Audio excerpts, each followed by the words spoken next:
Two quick stories here about two Republican states. Arizona, the people that live there are Republicans, not necessarily their government. It's kind of full of rhinos, and that's the entire point of covering this story here. And then the second one is about a ruby red state that's going to be punitively punished, just made an example of, if you will. If you don't fall in line with the Biden administration, and if you dare to question anything that he does, vengeance will come swiftly. Not by Biden, of course. I wouldn't want him to break one of his old hips. But with that said, you guys remember I've been talking about this quite a bit as well, that there's an audit of Dominion machines that are going on currently in Maricopa County, where the committee board of elections decided that they didn't need to adhere to the subpoenas that were issued by the state in order to hand over the machines for a full forensic audit. And eventually, the Board of Commissioners adhered to the subpoenas and handed over the voting equipment. Theoretically, that's what was supposed to happen. In Maricopa County, Arizona officials have begun a full-scale forensic audit of the voting equipment used in the 2020 election. This comes after the county tried to block such an audit from occurring using every trick in the book. Yes, what were they so afraid of? Well, just letting people look at the voting machines, okay? If there's nothing to hide, we shouldn't have anything to fear. You know what?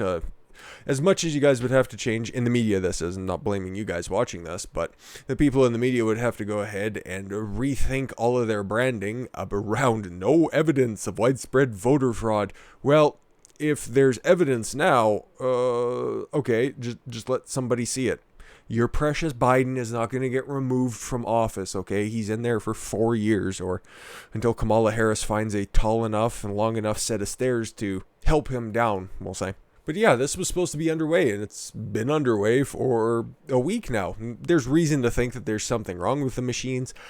Personally, I just want to have this come out, and I just want to see if there's anything wrong with them. And if they do, just get rid of voting machines altogether. This is the type of evidence that's needed in order to get rid of this shit, so that you just kind of return back to paper ballots like the rest of the fucking world uses. But, okay, this was kicked back up to the Arizona Senate a couple days ago, and the Arizona Senate fails in attempt to hold Maricopa County supervisors in contempt over election audit. So it's being withheld from actually happening. I can't believe this. Oh, boy, they just really don't want you to check the books, hey? Hey, there's no evidence. There's no evidence. Can we check your numbers against our numbers? There's no evidence. Stop asking. Fucking stupid.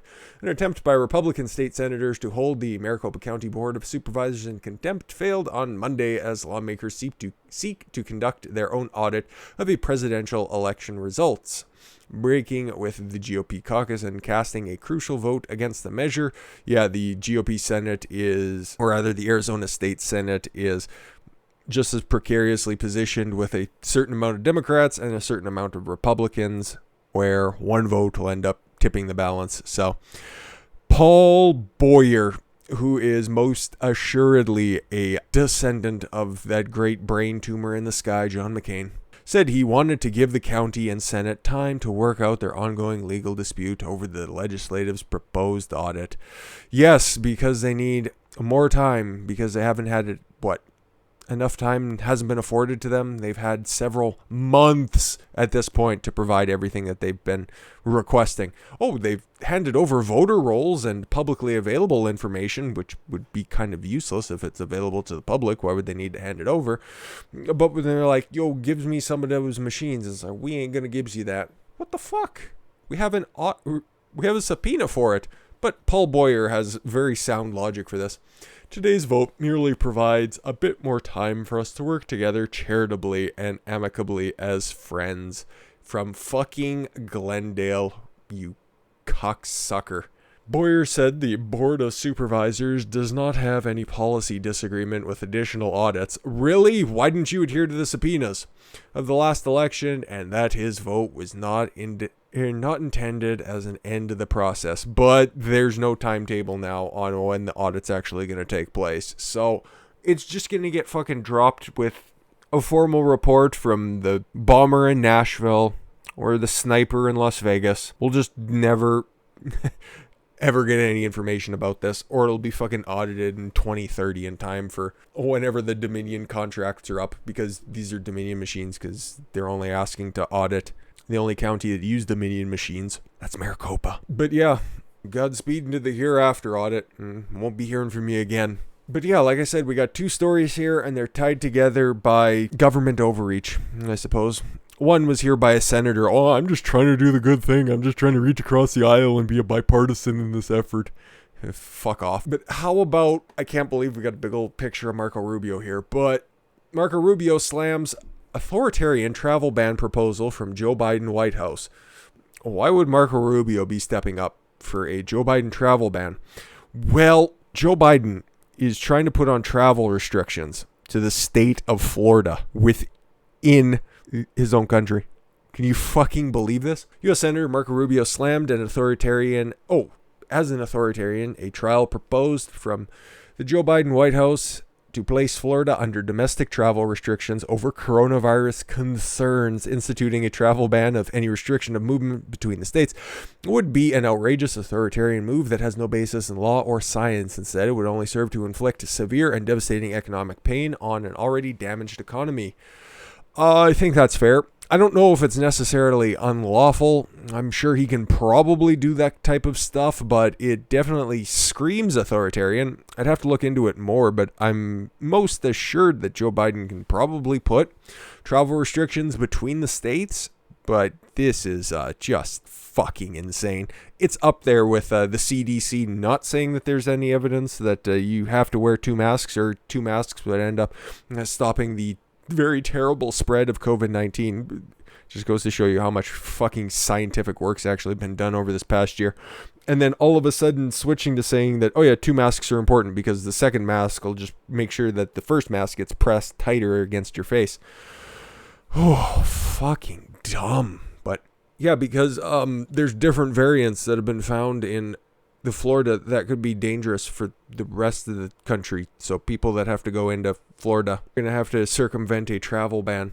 Contending the ban were to actually happen would be reckless and economically hurtful. The second-term senator confronted Biden, he's also up in 2022, by the way, as if previewing an oppositional posture that may culminate on a 2024 presidential debate stage. Fuck off. Marco Rubio will be lucky enough to fucking win re-election in 2022. This is a local outlet anyways. This is all because Ron DeSantis, governor of Florida, has decided not to close his economy for fucking sleepy head cold reasons. Like, honestly, there are other states that have higher case rates. There are other states that have higher death rates.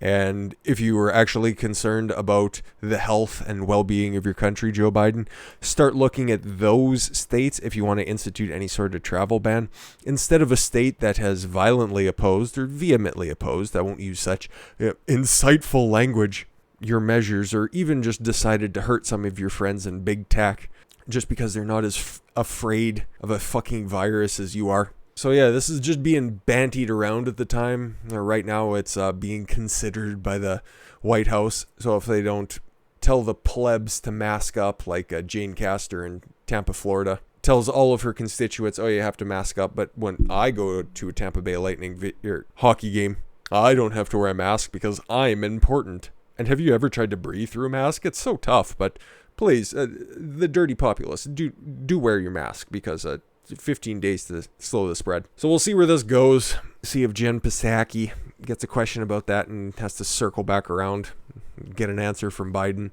This would be dangerous and terrible. So I wouldn't put it past Biden to actually put in place. So with that said, yeah, don't expect any results coming from that audit in Arizona. And I look forward to seeing which states Biden is going to quarantine off in the near future, because we're coming up on that 1-year anniversary, and interstate travel is one of those things that hasn't been tried on a wide scale yet. So maybe that's the cure after all. I thank you all very much for the gift of your time. I've been Don Consuelo. I want you to follow your gut and get after it. Take care, everyone.